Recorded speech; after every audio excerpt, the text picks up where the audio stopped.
Good day, my beloveds. There are many people arguing about prophecies and speaking in tongues, etc., etc.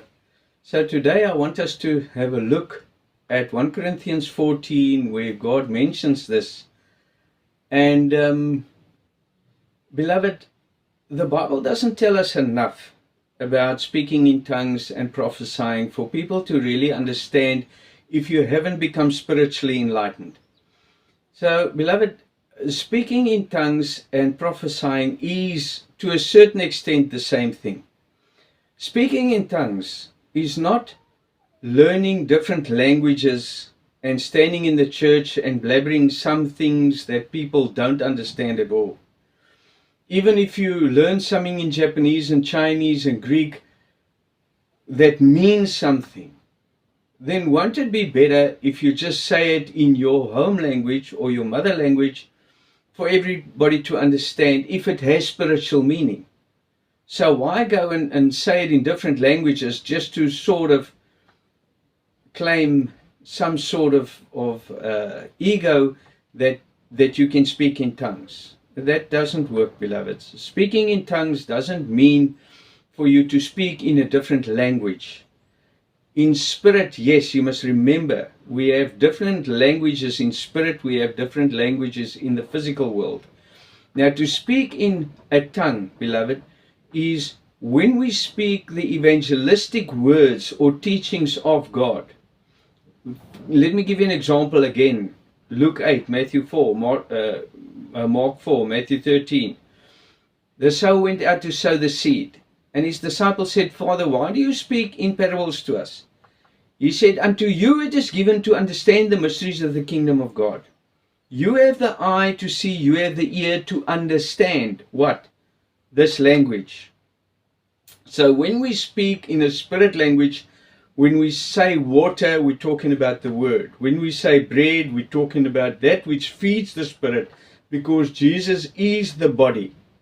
I am the living bread that descended down from heaven.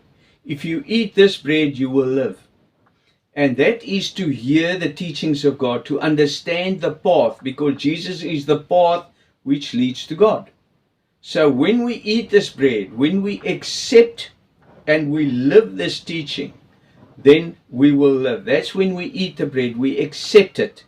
We accept what God gives us. The same as Peter when the sheet came down from heaven and he had to eat and slaughter what God gave him, and he said he won't eat what's unclean and common. So Jesus said to him, or God said to him, you will eat. Don't you say things are uncommon or unclean and common, which I give you. The members in the body that I give you, you will accept the members on the body. Because sometimes our eye is wrong and we see fault in others. But beloveds, getting back to the point, is when I speak in a tongue, when I speak spiritually, when I prophesy in the church, and I speak spiritually, many people in the congregation will not understand what I'm saying. Therefore, I'm speaking in a tongue. So when I speak in a tongue, I speak in a different language to what people are used to or what they understand. So only those who are more advanced spiritually will understand, and sometimes not. Because God doesn't say that he spoke in tongues through his prophets. He says when he taught through his prophets. The prophet is the one that prophesies. So we mustn't get confused again. Those who are physically minded think that we speak in physical tongues. These are all spiritual things. The sea of nations, all different nations speak in a different tongue. The Pharisees, the Hebrews, the whatever, all these, the sea of nation, we all speak different languages. That's why in the church, some speak spiritual, some speak physical, as physical language, some speak some other language where you don't always know where it comes from, but that's the different languages that we speak, or the different tongues. So when we speak in a tongue, we speak evangelistically that all the people don't understand. Let me read 1 Corinthians 14 from the 2nd to 5th verse, beloveds. For he that speaketh in an unknown tongue speaketh not unto men, but unto God. For no man understandeth him. Howbeit in the Spirit he speaketh mysteries. But he that prophesieth speaketh unto men to edification and exhortation and comfort. He that speaketh in an unknown tongue edifieth himself, but he that prophesieth edifieth the church. I would that he all speak with tongues, but rather that he prophesied. For greater is he that prophesieth than he that speaketh with tongues, except he interpret, that the church may receive edifying. In other words, beloved, it's better to prophesy than to speak in a tongue, excepting if somebody lays out what was said by the one that spoke in tongues. Speaking in tongues is prophesying, as I said. He says that by speaking in tongues, you build yourself. For he that speaketh in an unknown tongue speaketh not unto men, but unto God. For no man understandeth him. No man understandeth him. No man. Those who are still physically minded. Man is Adam, beloveds. So those who are not advanced enough will not understand what that person is saying. They are still growing in spirit. Man has to evolve.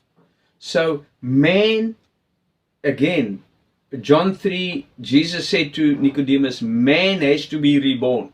Man is the image of God, beloved. Don't forget it. Adam is the image of God. But he has to be reborn. Man has to be reborn.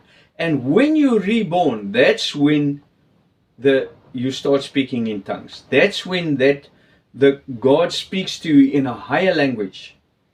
And there must be, God says, it is better to prophesy.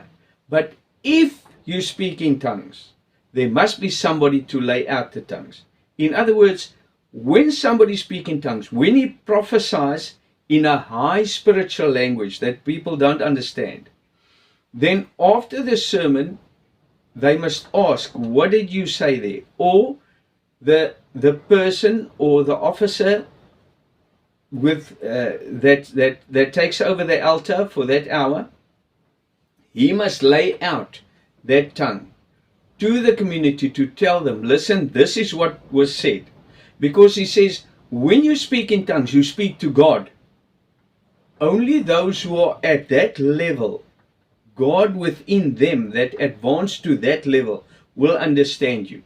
So you're speaking to God, not to man. Man is flesh. Not this flesh, beloved. Those who are not advanced in spirit yet. So that is why it's very important to understand the tongues and the prophecies. To prophesy, you also speak spiritually, but in a more understandable spiritual tongue that the people can understand. Sometimes it's a warning, sometimes it's not even in a spiritual tongue, but warning the people straight out. And when God speaks, he speaks to the people, to man, that will understand what he's saying. So that is the difference between speaking in tongues and prophesying. Because, as I said, everybody don't understand the spiritual tongue of God. That's why it's so important, beloveds, for the evangelistic stream to return to the church. Because that is what speaking in tongues is. To prophesy in a very high language that maybe was meant only for the officer that is behind the altar. Only the God in that heaven. Or maybe the people in the community wouldn't even understand. That's how it used to be. Because some other office behind the altar, the apostle is present and one of the overseers prophesy, or the prophets, or the evangelist, or the elders. And then the people down in the community don't understand a word they're saying. Because it's only for God in that heaven, in that level, to understand. And to us it will be speaking in tongues because we don't understand the language. But for them who are at that level, will speak to God within them. And then it's not necessary. It's the same as a dream, beloved. A dream is speaking in tongues. When you dream, you don't understand what you dreamed. Sometimes it sounds stupid. You dream some funny things and you say, no, I'm not going to write this down. I'm not going to give this to my overplace because I don't even understand it. He's going to think I'm stupid. Don't, beloved. You dream in the prophet in tongues. So you don't understand that tongue in what that in which the dream was written. But the overplaced, or those who understand that level of spiritual language of God's tongue, they will understand, they lay it out, and then they'll come back to you and they lay out the tongue to you. Sometimes it's not meant for you, but 99% it will be meant for you. So the overplaced will come back to you. They always tell you, we'll come back to you. And when the overplaced take the dream and he reads it in front of you already, he knows whether it has to come back to you or not. So that's all also to speak in tongues. God speaks to you in a tongue, and or the prophet speaks to you in a tongue. So there's many ways of speaking in tongues, beloved, but I hope it makes sense. If it doesn't, then please ask, and let's break bread about it, and until we all see exactly the same, and we can teach exactly the same, and we all live at the same level of God consciousness and light. Thank you, beloveds. God bless you.